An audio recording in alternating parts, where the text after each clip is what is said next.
A warm cup of tea can calm the heart. Have you had yours today? Take a sip, settle in. Now, imagine your 10-year-old daughter comes home in tears, saying Grandma told her you don't love her.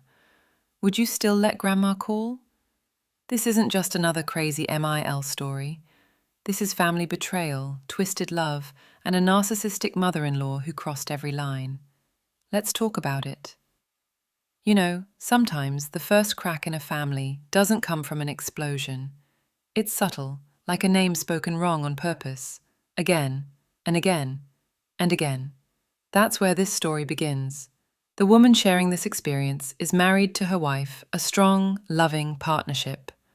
But for years, one person in the family refused to acknowledge it fully: her father-in-law. He would deadname her wife constantly, using her old name, the one tied to a past she had long moved on from. Not by accident, not out of forgetfulness. It was deliberate, a control tactic, a refusal to respect who she truly is. Now, let's pause for a second. Imagine being in love with someone who's fought hard to live authentically, and then watching your own in-laws chip away at that identity in front of you. Would you keep showing up at Sunday dinners? Would you keep smiling through gritted teeth? It's not just a toxic mother-in-law problem. This one started with a father-in-law. And yet, she didn't completely cut them off at first. She chose low contact, a cautious balance, a way to protect her peace without lighting the whole bridge on fire. That alone speaks volumes about the patience many people show, even when they're being deeply hurt. But then comes the husband's mom drama, the mother-in-law who didn't deadname quite as often, but still slipped, still made comments that left bruises. The difference? She sometimes apologized, showed hints of growth, and like many of us do, the storyteller gave her the benefit of the doubt.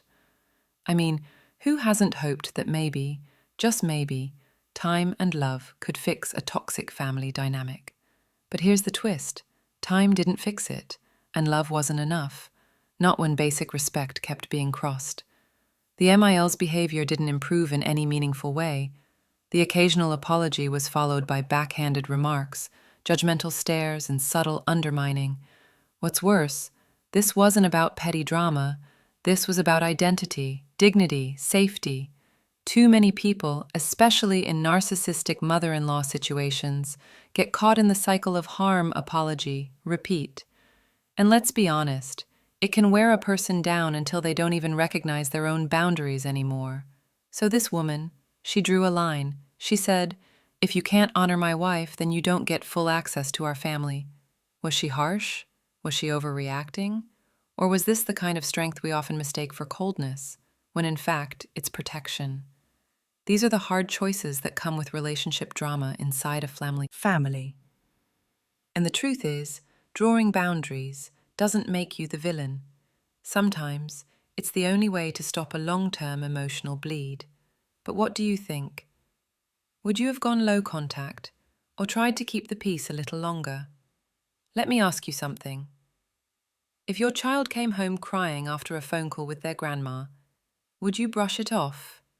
Or would you start listening closer? Because that's exactly what happened next. This mother, already dealing with toxic family dynamics, a narcissistic mother-in-law, and a father-in-law who refused to respect her wife, noticed her daughter had started acting differently. Not just once, not just a bad day, but over time, something was clearly shifting.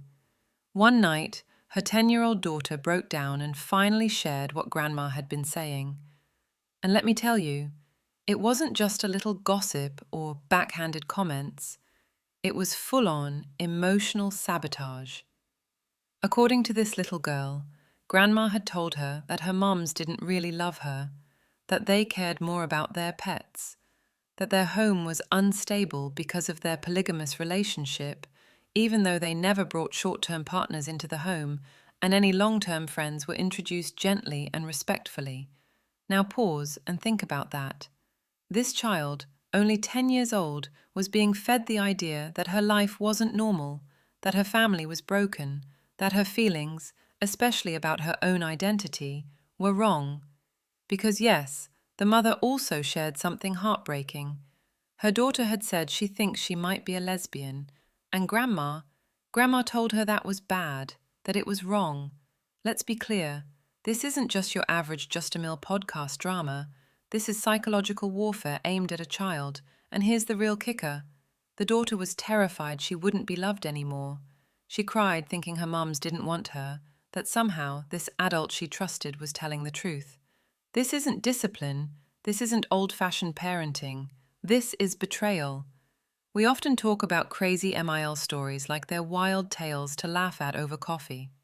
But sometimes they're not funny at all. Sometimes they're the kind of stories that make you question everything about loyalty, trust, and where the line is between family and danger. It's one thing to have a husband's mom drama that involves clashing personalities, but when it crosses over into harming a child's emotional well-being, it becomes something else entirely. And for this mom, that moment was the line. No more phone calls, no more visits, no more sweet grandma privileges.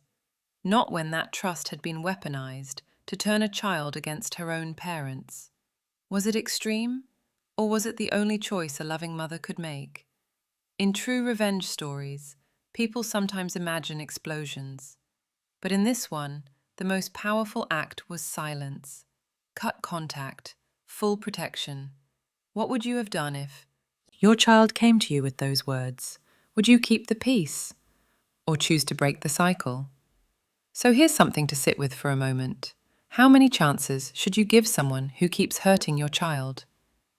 It's a tough question because family forgiveness is a value many of us were raised on. She's still your mother-in-law. That's just how old folks talk. Don't overreact. We've all heard those lines, haven't we? But after hearing what her daughter went through, the manipulation, the guilt, the confusion, this mother knew there was no more room for compromise. She had tried soft boundaries, she had tried empathy, she had hoped for change, but when the harm became real and personal, when it reached her child's heart, she chose a different path. She went no contact, completely, not just blocking phone numbers. She also posted a public message, firm but calm, letting her extended family know. If you're in contact with MIL or FIL, do not share any information about us. No photos, no updates, no loopholes. That's when things escalated. Someone in the family, possibly her own father, shared the post with the mother-in-law. And just like that, the narcissistic mother-in-law re-entered the picture, this time leaving voicemails full of guilt-tripping, gaslighting, and blame. You're acting childish. You're getting your information from the wrong sources. This isn't fair to Grandma. Classic toxic family playbook, right? Let's break that down. First, she accused the mom of being misinformed. But where did the information come from? Her own daughter's mouth, the child who cried herself to sleep. Then came the personal attacks. Your house is filthy. You let her be molested. Imagine weaponizing a child's trauma to defend your own actions. That's not concern. That's manipulation dressed up as outrage. Now here's where this story becomes more than just another toxic mother-in-law podcast episode.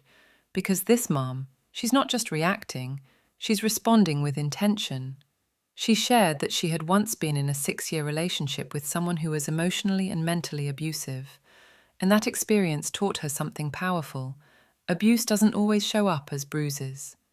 Sometimes it sounds like guilt, like obligation, like family. And that's exactly why she refused to let the cycle continue, not for herself, and especially not for her daughter. This is the side of relationship drama we don't talk about enough, the aftermath, the quiet pain of being blamed for protecting your child, the loneliness of standing your ground when others think you've gone too far. But maybe that's the cost of true protection. So now I'm asking you, the listener, if someone in your family crossed the line, but the rest of the family told you to keep the peace, would you listen to them or to your gut? Let me ask you something honest. Have you ever been told you're too sensitive when really you were just finally paying attention? That's what this mother kept hearing. You're blowing things out of proportion. You're being dramatic. She's just an old woman. She didn't mean it like that. But let's sit with that for a second. This wasn't a one-time comment. This wasn't a slip of the tongue. This was consistent emotional damage, served up slowly until a 10-year-old girl questioned whether her parents loved her. all because Grandma said so. Now, if that doesn't fall under the umbrella of a toxic mother-in-law, I don't know what does. But here's the part that cuts even deeper. When the mom finally stood up, when she created that boundary, the criticism turned on her. She wasn't praised for protecting her daughter. She was shamed for disrupting the peace. Classic narcissistic family behavior, isn't it? The moment you challenge the dysfunction, you become the problem. This is why so many people stay silent, why stories like these often go untold. Because standing up to a toxic family isn't just about removing someone, you also risk losing the support of those who stay behind. You risk becoming the villain in their version of the story. But here's where this woman's strength shines. She didn't do this out of anger. She did it out of clarity. Clarity that no child should be told they are unlovable. Clarity that no adult should be excused for manipulating a child's heart. And she reminded us of something powerful, that protecting your child doesn't require anyone else's permission. Let's zoom out here. We often hear wild stories, crazy MIL stories full of drama, betrayal, and revenge. They make for engaging listens. But what happens when the story doesn't have fireworks? Just a slow, steady flame of resilience. This mom didn't slam doors or shout curses. She quietly removed access. She warned her circle. She made sure her daughter never had to cry after a call with Grandma again. And that's what true family betrayal looks like. Not always loud, but deeply cutting. And that's what true revenge looks like too. Not always explosive, but deeply permanent.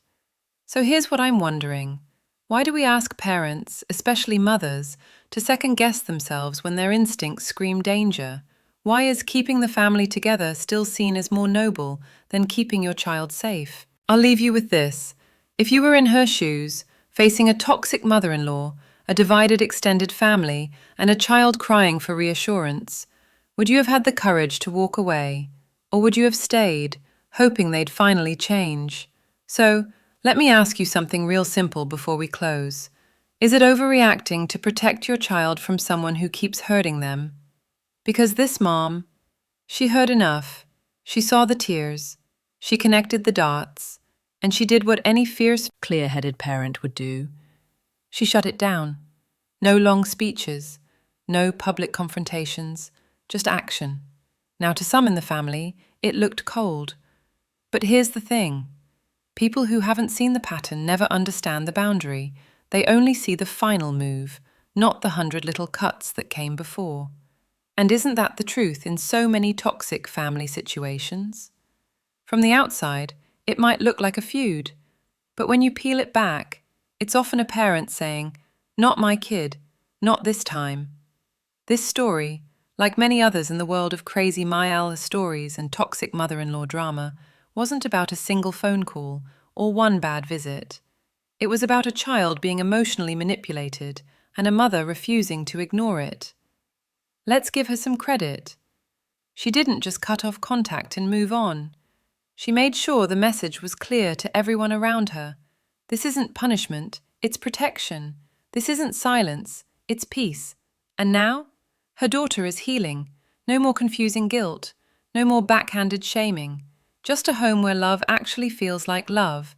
That's what happens when a parent decides that their child's emotional safety matters more than keeping a fake peace. So, let's stop calling it drama. Let's stop minimizing these decisions as overreacting, because sometimes the strongest love shows up in the form of a firm no.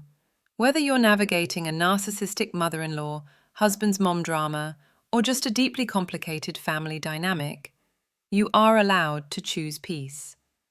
And if that peace means letting go of a title like grandma, then so be it.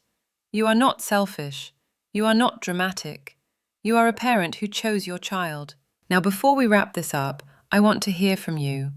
Let's keep this real and simple. Drop a cupes in the comments if you believe kids deserve to feel emotionally safe at home. Or type protect if you've ever had to make a tough family decision like this. Don't overthink it. Just let me know you're here. And if this story hit home for you, don't forget to like, subscribe, and share it with someone who might need to hear it. This is more than just a relationship drama podcast. This is about choosing what's right, even when it's hard. You've been listening to another true story, and maybe, just maybe, it felt a little too familiar. Until next time, stay strong, stay grounded, and protect your peace.